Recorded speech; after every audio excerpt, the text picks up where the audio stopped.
So, Lou, I've been playing games basically all my life. Yes, you have. Yeah, so have you as well, so don't just throw me into this saying... Not as much as you, though. You love your gaming, Dill. No, to be fair, I do. Yeah, I do love my games. The main thing that I love about games are the characters. Yes, you need to have a good character to want to play a game. Yeah, exactly. You just need to. Yeah, it's the selling point of any game franchise. It is. So, for this video, we're going to do the top 5 iconic game characters. There are a lot as well.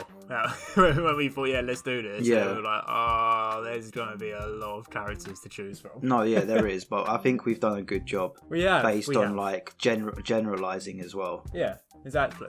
So kicking us off at number 5, Dill, is PacMan, who was developed by Namco, and he first appeared into the world in 1980. Mm-hmm. PacMan was developed by Toru Iwatani, and this was developed all the way back in 1979 by him and his team, and they wanted to create a game that appealed to both genders. Yeah. And they obviously wanted to opt to use colourful and cute designs to appeal to the younger audiences too, and I think they achieved that, Dill. No, they did, yeah. PacMan is very iconic. Anytime we go to an arcade, we see the PacMan machine. It's there. Yeah, exactly. It's on every machine. It's on every bloody machine. Yeah. Right? So you've got air hockey ones now. yeah, the air hockey PacMan machines. Yeah, they're cool. And they're fun. Yeah, they are fun. I love the air. That has changed air hockey for me. Yeah. But they've done a lot of the PacMan franchise. It's done like a lot of sequels, merchandise, television, and film. And how much do you reckon PacMan has generated? And this is just a little yellow thing running around picking up dots and not getting killed by monsters. Yeah, of all time. How much do you reckon they've generated? I don't know, like 100 million? 14 billion. 14 billion? Oh, revenue, my... Yes. Okay, I was Guinness way World off. Records recognises it as the most successful coin game of all time. It's just the best. It's probably, for me, it is the arcade game. No, it is, yeah. It defines a whole generation of gaming, of early gaming. Yeah, it's up there with one of the best games probably, just because of how nostalgic it is, and it's so simple, anyone can play. So that's what I mean. Yeah, it's so enjoyable, and they've done a really good job of like branching out to different genres as well. I remember I played PacMan Ghostly Adventures. I don't know if you played that, Lou. No. Well, it was a third. Ghostly Adventures. Yeah, it was a third. It was a third person, like a 3D platforming game. That wasn't too bad as well. And PacMan actually had a BR game as well. Really? Yeah. I'm not even surprised. In 2011. He's definitely that character that's just played in every genre as well, hasn't he? Yeah. PacMan. But like I said, everyone just loves him. And when I was just doing my research for it, when they had the PacMan as the playable doodle on the Google's homepage, experts estimated that it consumed over 5 million hours of people's work time. Yeah, I did. I know it consumed some of my study time. I think it's when we were at school, so a lot of my school time went to that. Yeah, I think that's when I remember it the most at school. It was definitely in ICT, because in ICT you just play games, and I remember it was on Google, and you just play it with your mates. Yeah, it was so because fun. a lot of the game websites would just be blogs. Yeah, so we had Google. Google was like, yes, here you go. Google. Yeah. So our number 4 pick was Link from the Legend of Zelda franchise. He was created by Shigeru Miyamoto, and Link's first appearance was in 1986. Since then, there has been 19 entries in the main franchise, and I think 19 main ones. This is just the Legend of Zelda games. Yeah, there's been loads of spin-offs. I feel like this game, it was a staple for action adventure games going forward. Yeah, like loads of people loved the environment design, just the level design, and just the characters as well. And it was interesting because Link is he's a mute. He doesn't really talk at all. He says nothing. He doesn't talk, and the game doesn't even say his name. It's the Legend of Zelda. Really? It's the princess. Yeah. Oh yeah, of course. Yeah, well, I'm not saying really. I thought you meant like in the game. No. Well, they're just ignoring. I was so confused when you said. No, yes. But that, yeah. People were just so confused. Like, they didn't know who Link was. Obviously, they always thought it was Zelda. And I always thought, but that's what made it so interesting, because the characters around him made him such an interesting protagonist. It was probably the most loved character. Yeah. I mean, I know Link is more like you said, action adventure and dungeons and exploring and whatnot. And for me, it's not really ever been a game for me. Yeah. But I have to just recognise that this is sort of like your first sort of experience with an RPG and whatnot, you know? Yeah. I'm imagining a lot of people that love their RPG games and their action-adventure games and all that, a lot of them have probably played The Legend of Zelda. Oh, yeah. It was probably one of their first experiences to it. And I played a bit of it, not a lot, because it wasn't really for me. I don't know, I just can't be bothered to go through dungeons and stuff. It's just not me. But I can recognise that The Legend of Zelda is definitely the best at doing it, and it's definitely, and you can tell, like you said, like with all the games they've put in, these aren't rubbish games either. No, every game yeah. in the main franchise is usually a 10 out of 10. Yeah, I was gonna say that the Legend of Zelda franchise is one of the only franchises that's received a perfect score from both critics and fans. Like the most popular being the Ocarina of Time. That game, like both critics and fans will just give that 100 out of 100. It's just such a great game. And that's what I mean. I'm like you said, it's been going since 1986. So for a gaming franchise to be going on now for that long and still continue putting tile after tile, and it always keeps getting recognised for being such a brilliant title by critics and both by fans for that long. Yeah, it's just. You have to recognise greatness, you know? Yeah, exactly. If you don't like the genre, fair enough, but I think Link is probably one of the most beloved characters, especially within the gaming community. Yeah. Not as much, I don't think, on a general level. I don't think your dad would know who Link is, so you might recognise it. No, but yeah. I think people that love their games recognise what an iconic character Link is. Yeah, no, you're absolutely right. That's why he's probably not higher on this list, because he is just like a gamer's fanatic, you know. Everyone knows him from the gaming universe, and it's probably just a console seller as well. Every console that Nintendo brings out, there's always there's really good Zelda. Yeah, there's always really good Zelda game. Yeah, you have to pick it up. But like I said, he definitely deserves a place as one of the most iconic characters of all time. So number 3 on our list is the legendary Dill, the legendary Sonic the Hedgehog. Yes. Who was developed over at Sega by game designers and artists Yuji Naka and Naoto Oshima. Development for Sonic began all the way back in 1990, and its first appearance was on the Sonic the Hedgehog Sega Genesis in 1991. So basically, Sega had enough, and they knew they needed a mascot for the company, and so they ran a competition. They ran a competition with all their teams and personnel, and they were like, "Give us a new mascot. We need a mascot for our consoles." Yeah. And the programmer Yuji Naka, he programs the mechanics and whatnot for it, and Naoto Oshima designs Sonic, and then Sonic was born.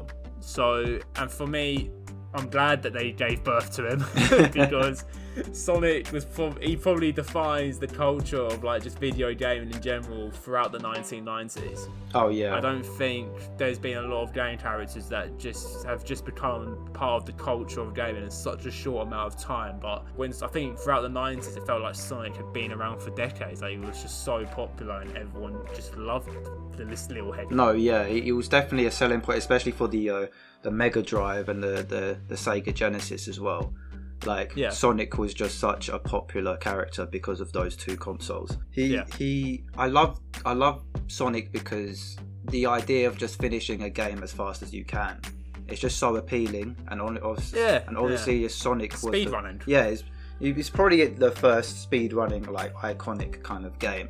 Because obviously Sonic is so fast, and if you can do it, and you get credited for doing it as fast as you can, and most platformers follow that now, but Sonic was the first one to do it properly. Well, it's interesting you said that because Yuji Naka, when he was coming about putting together Sonic the Hedgehog, like he speed ran through the first level of Mario World 1-1. And he wanted to do it as quickly as possible, and that's what gave him the idea of creating a character where its aim was to just fly through the levels. And like you said, it's just sometimes you don't need to appreciate every little thing on the level. You just want to be the fastest to do it. Yeah, no, you're right. It's true. And Sonic is the one to do it. And like, even though he's had some questionable games and questionable designs in recent time, even like the movie, even they couldn't even get it right for the movie before all the fans had to like just kick up a fuss, and they finally made them change the design. I wish they did that for a lot of the other games that Sonic has been a part of, but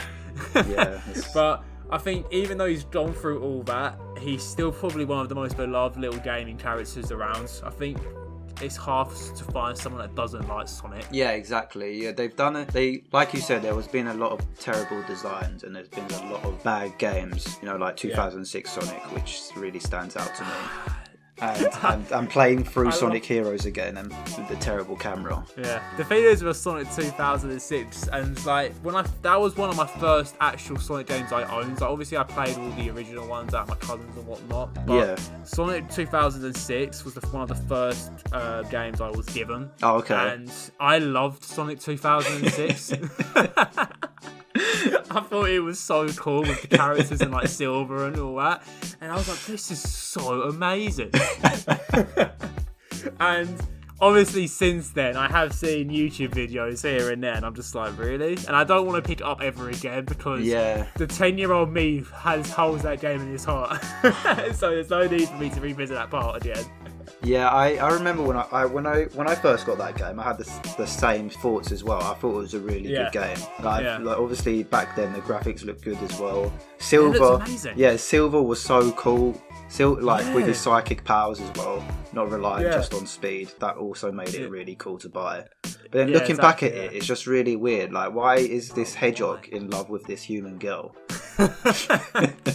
He was originally meant to date a human Sonic when they first designed him. Look it up. I forgot what the character was, but they originally had him to have like a sort of, you know, the Roger Rabbit film. Oh, right, Character. Sonic was meant to have a girlfriend like that. Little tidbit there for everyone to have a research. But yeah, but moving past all that, like Sonic is definitely one of the most iconic gaming characters of all time. I think, like I said, this is a situation where everyone in the gaming industry will know who he is, and your mum and dad will know who Sonic is. He's just such a beloved character. No, he is. Yeah, I love the side characters as well, like Shadow. Shadow is so cool. Great. Yeah, Big the Cat. Cast. Yeah, Amy. Yeah, Knuckles and all that. It's just such a fantastic gaming franchise, and let's just hope, Dill, that we can get some 10 out of 10s in the future from Sonic. Yeah, hopefully. Like, Sonic Mania was really good, so I'm hoping that Sega still pulls some out of the bag. We have faith. It's been a while, but we have faith. We have faith. We'll be patient. So our number 2 pick, guys, is Pikachu, who is the mascot of the Pokemon Company and first appeared in Pokemon Red and Green in Japan in 1996, and then in Red and Blue the rest of the world. It was created by Ken Sugimori and Asuko Nishida. Now, Pokemon, everyone knows what Pokemon is. What's Pokemon? Pokemon is pocket monsters. You just collect stuff. You've got to catch them all. You have to be the very best. You gotta catch them all. Yeah. The very best. Enslave them in your balls and make them fight like dogs. No, that's not what it is. Can you not twist this? Jesus. But go on, sorry. Why? When there's laughter, there's sadness still. But like I said before, I was interrupted by Lou. Pokemon is one of the highest grossing media franchises. It's estimated at 100 billion, which is that does mental. Me. Yeah, that does not surprise me at all. Yeah, and Pokemon is the third best-selling video game franchise with 368 million. So that also doesn't surprise me. It makes a lot of money. Let's just say that. Yeah. And obviously, Pikachu being the mascot of this has to make him one of the most popular characters of all time. Like, he's just everywhere. Yeah, I think he's definitely one of the most. As soon as you draw a picture of the yellow and the little tail and all of that, 9 times out of 10 people are going to guess it's Pikachu. I mean, for God's sake, he's basically Japanese culture. He's one of every time, if you ever just Google images of Japanese culture, I guarantee you will find someone dressed up in a Pikachu costume. Oh yeah, they love him. They love him, and for good reason. He's such a lovable character. No, he is. Like you said, he is the face of Pokemon, and Pokemon is definitely one of the biggest gaming franchises of all time. And you just can't ignore Pikachu, little Pika. No, you gotta give it to Game Freak and Nintendo, because they have made Pokemon like accessible to everyone. Especially with Pokemon Go that came out as well. Like it's so easy. It promotes exercise, Lou. What other game promotes exercise? It's funny that you said that, because when I first play, I don't really play a lot of Pokemon. In my day, I was playing a lot more Mario than I did Pokemon. And so when I play Pokemon Go, I think that was my first proper experience with Pokemon, where I was actually investing a lot of time in it. Okay. And once I captured Pikachu, I thought I was done. You thought you completed the game. I was like, I've captured Pikachu, what more do I need to do in this game? Like, and then I was like, wait, his HP doesn't look that high compared to the other Pokemons I have captured. Why is this? But then I was like, oh, maybe he isn't the best Pokemon, but again, that's who he doesn't need to be, does he? No, yeah, exactly. Yeah, like you said, he doesn't need to be the best. Like, he's actually not that great of a Pokemon. He's very substandard. Oh, don't say that. He is though. Like in the games alone, he's very substandard. But Pikachu's cuteness is a massive factor as to why he doesn't lose. If you're coming up against me and I have Pikachu and your Pokemon was smashed by Pikachu and you saw him like basically crying, are you telling me you continue going? Yeah. You stand. Oh, you bastard! I'm a ruthless Pokemon trainer, Lou. I'll take note. Pokemon must be finished. Yeah, the Pokemon must be finished. But again, like all the different regions that Game Freak introduced as well, that makes the game have a more refreshed look to it. It's just more. It makes it more appealing for more people to get into it, and Pikachu is probably the first Pokemon you see. Like for me, I watched the anime first with Ash, obviously. Yeah, I watched parts of that. Yeah, getting Pikachu for his starter before I played the games, and a lot of people played Pokemon Yellow as well for their first experience. So they kind of planted themselves well to make him a very popular character. No, yeah, he's one of the most iconic game characters. He's defined a culture. Yeah. Both in where the country of origin where he's from and just in gaming in general. And I think for a character to just have such an impact on people's lives like that, you just have to recognise that this character is iconic. Hence why it's on this list. Yeah.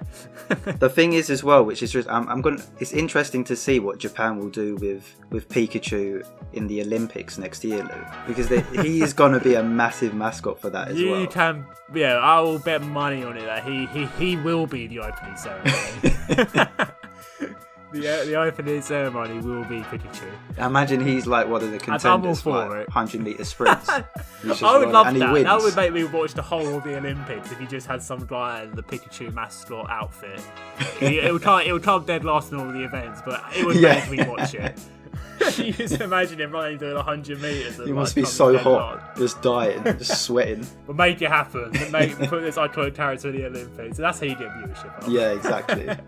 So our number one pick is Mario, who is the protagonist for the Mario video game franchise and is owned by Nintendo and was created by Shigeru Miyamoto, who is the same person who created Link. He's making some bank. He is, yeah. I mean, creating two iconic Nintendo characters, yeah. And I think Mario is gaming. Mario is gaming. I mean, yeah, he is, to be honest. Yeah, he is. I don't think there's a lot of people that could argue that he isn't. Yeah. That he isn't gaming. I know it sounds weird, but Mario was I think he is my first experience of gaming. I used to have a Game Boy Color, but no, I used to have just the original Game Boy without the colour screen. Oh, right, so there was many nights where I had my little light transformer thing attached to it, and I was just playing Mario on this little device, and that was my first addiction to a game. And I was just like, I need to save the princess. I don't know about you. I don't know when your first Mario experience was, but for me, that's what it was. And I feel like that'll probably be the same for a lot of gamers now. Oh, definitely. Mario is just. I don't know. I don't know how to describe it. Though. You do better than me at describing it. Mario's just generational, Lou. The great thing about Mario is that even besides the platforming, he has so many great games in different genres, like Mario Kart. Mario Kart is probably one of the best racing games, just because it expands to so many ages. Like you can get your parents to play it, you get your baby sister to play it. Yeah, you know. Yeah, and I can't think of a character that has been in so many different gaming genres. Exactly. Yeah. And actually been in good games. Yeah, that's the problem. Obviously, there's been a few hit and misses here and there, but with his platforming, racing, sports, golf, tennis. Yeah. I missed another one. Smash, fighting, ball games as well. for a character to like anchor so many franchises, where I mean, you'd be happy to have one of these franchises in your library, wouldn't you? If you're a game developer. Yeah, You'd be happy exactly. with just one of them. Mario is just such a unique character that is just a load of catchphrases to a degree. Yeah. But like you say, he just appeals to everyone. Good man will love Mario. Yeah, no, Like- she probably would. To be fair, that's the great thing, because they have so many games in so many genres. It's really easy to get into Mario and just get into all the side characters like Luigi, Bowser, Princess Peach, Daisy. Just because there's just so many entry points, and it's the main reason why it's the official mascot of Nintendo. There's no one else better for that role, really. I mean, what year did you say he first appeared?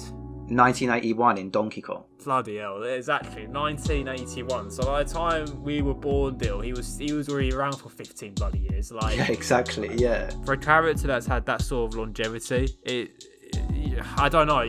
Like you said, it's just a generational character, and I'm sure every person that has any sort of level of interest in gaming has come across Mario in their lifetime. I don't think you'll find a lot of gaming characters that has been involved in so many people's lives and like, their experience with gaming. No, yeah. I think for a character like Mario, you know, like, he's a fantastic mascot for gaming in general, not just for Nintendo. Yeah, no, he is. He's the everyone's favourite plumber. Everyone's favourite. I always forget he's a plumber. Yeah, that it is kind of. It doesn't look like a plumber, because none of the plumbers I know wears dungarees with just a red Or hat. jumps on turtles. Yeah, and Italian, just stereotypically Italian. All of the plumbers in the world are Italian. Oh, it's so true. Yeah. But no, yeah, I don't think there's going to be a Mario anytime. I don't think that anyone's going to displace Mario. Sega tried with Sonic and they nearly bankrupted themselves. So, you know, I don't think you can take on Mario. And I don't think anyone is going to ever try to take on Mario. Like, you can have your Crash Bandicoots and Ratchet and Clanks, but they're just copies of Mario. He is the OG platformer and mascot of a gaming company for me. I agree, Lou. I agree.